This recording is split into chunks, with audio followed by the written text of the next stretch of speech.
Hello, this is Mahia from Ethan's Loft.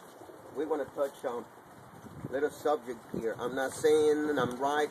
I'm not saying I'm expert on this. I'm just giving you an idea and telling you kind of how do I do this. Okay, when to breed, how to breed, why to breed, and the time and what's the purpose of doing it. Okay, to me it's for racing. Okay, if you're gonna raise the birds, you're gonna do it a certain way. If you just want to breed birds, that's a different story, and that's a different bird. I do want to say that it's a different bird. Then what I do here is we breed. We need to have the first birds by the 1st of February the following year. By the 15th, you have your first clutch of all the birds, all you breeders. And the reason is this. Okay. If you're gonna raise, the birds that you're gonna raise need to be burned within that time by spring or before the hot summer. Before that, all your birds gotta be already hatched and already in training. Simply because you got those few months after that to train. You want to have strong birds, strong flyers, birds that will develop at the right time and do not struggle during winter to develop their bodies.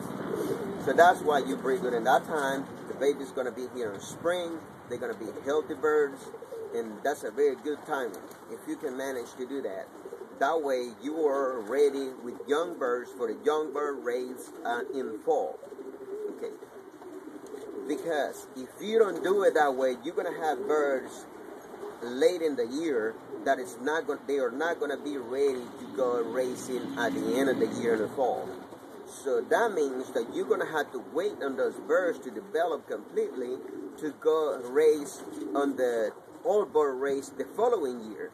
But that race will be in March or after spring, so your birds will not be ready then. If you don't get them ready by then, you're going to have really bad weather to train them, and it's going to be a different situation. And then if you do, fine, you're going to have them ready for the following years.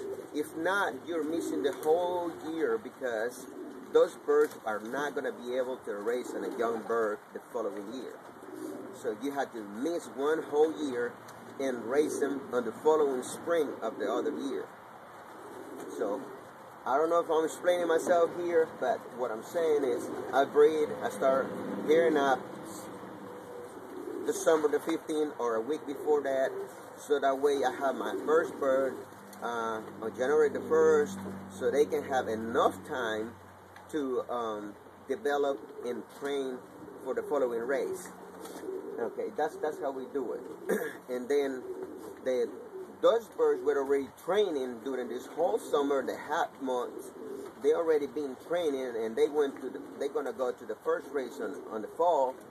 And then those birds are already trained to go to the old bird race that next spring. So I hope I'm explaining myself here.